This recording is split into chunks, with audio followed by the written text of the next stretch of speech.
What type of work the scientists are dealing with on daily basis? I think there are two main types at least. It's lab work and office work. Office work includes a lot of writing, articles, research articles, or maybe books. It can be a grant proposal, thesis, like in my case, for example, PhD thesis, planning of experiments, with this also writing protocols, or for example, data analysis when we already did some experiments and we would like to make some conclusions or interpret the data, preparation of presentations. For different events like conferences, this is the most common, or mini presentations for lab meetings. Those we have maybe once per 2 weeks, where we show shortly what kind of experiments we did and maybe if we have some challenges or other way around success, which we would like to share and discuss.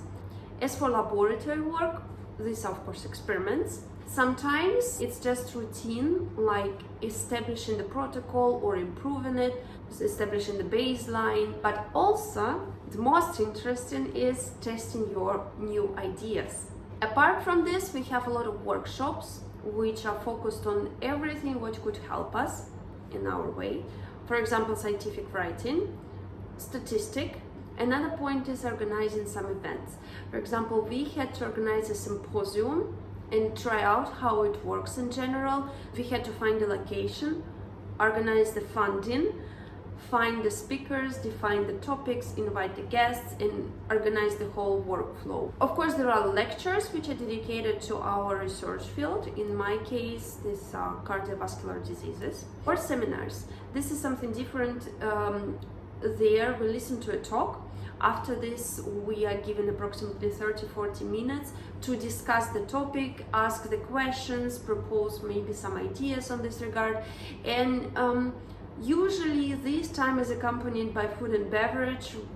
What makes everything is a little bit more informal. It also gives a lot of freedom to approach the speaker and maybe discuss this topic directly.